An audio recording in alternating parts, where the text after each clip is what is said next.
जंग है, क्योंकि अब सरकार नहीं है।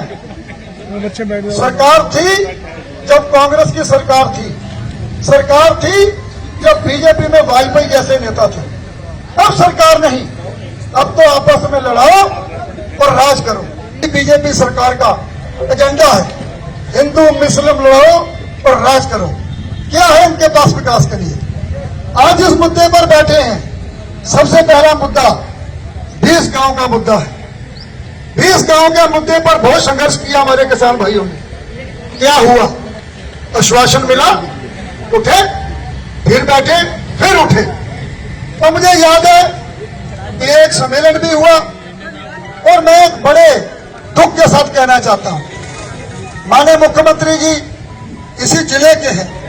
सरकारें आती हैं और जाती हैं, मुख्यमंत्री आते हैं और जाते हैं, जो अच्छी याद छोड़ जाता है उसे ही याद करते हैं। तो कम से कम आने वाली जो भविष्य है युवा, उनके लिए कुछ ऐसा कर दो मुख्यमंत्री धामी जी कि आपको अच्छे काम में भी याद किया जाए। और हमने कहा था, मैं आज भी मंच के माध्यम से कहना चाहता हूं कि 20 गांव की समस्या हल करें। कांग्रेस किसान राजनीति से ऊपर उठकर माननीय मुख्यमंत्री का सवाल करेगी, ऊपर उठकर। हरिंदर सिंह लाठी कांग्रेस पार्टी। उसके साथ ज्ञात हुआ इस तालगंज की तरफ इस भाईपुर की शुगर फैक्ट्री को भी पीपी मोड़ पर ले जाना चाहते हैं।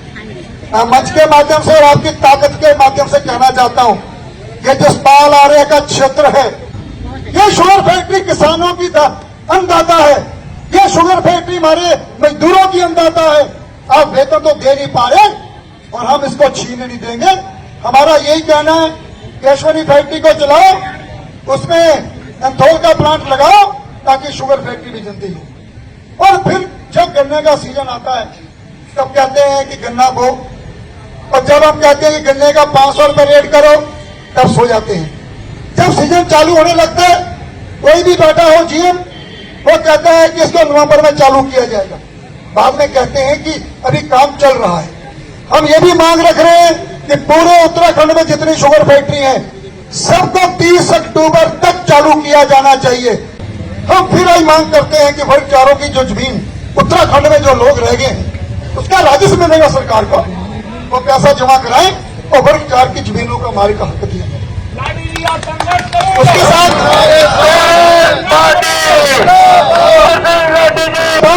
टीडीसी का मामला आता है, बहुत बड़ा घोटाला है।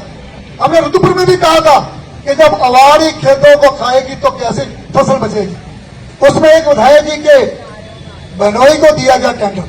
हम कहते हैं कि माननीय मुख्यमंत्री जी, आप कहते हो कि भ्रष्टाचारियों को जेल भेज देंगे, जेल भेज दी गया, जेल में गए तो भ्रष्टाचार फिर चरम सीमा पे। ये क्या है अंदर का खेल कि भ्रष्टाचार भी चरम सीमा पर है और जेल भी जा रहे हैं। तो इन लोगों ने जिन्होंने भी ये किया है उसकी सीबीआई जांच कराई चाहिए टीडीसी की, ताकि सत्य सामने आए। क्योंकि टीडीसी, मुझे याद है जब 1947 में हमारे सब बुजुर्ग यहां पर आए तराई में, उसके बाद जब टीडीसी बनी तो शुगर फैक्ट्री की तरह हमारी अन्नदाता थी, ट्रैक्टर दिया करती थी, बीज दिया करती थी। और पता लगा है कि उसके बाद मटकोटा भाईपुर सब प्लांट खत्म होंगे, इन्हीं के हाथों बेचे जाएंगे जो चाहते हैं। हम इस मंच के माध्यम से कहना चाहते हैं कि भ्रष्टाचार को खत्म किया जाए।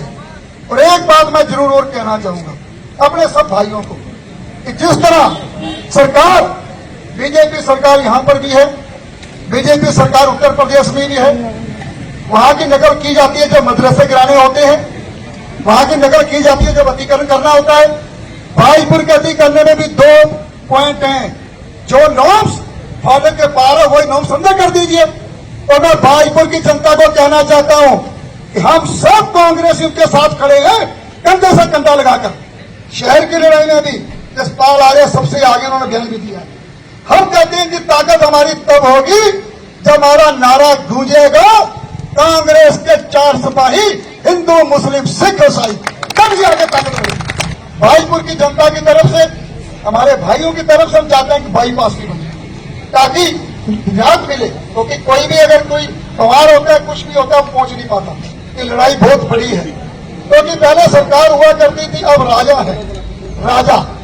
अब राजा की मर्जी, वो क्या फरमान दे दे। और राजा का फरमान तब बंद होता है जब जनता एक होती है।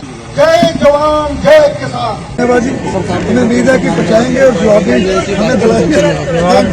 आज ही भिजवा देंगे। Thank you.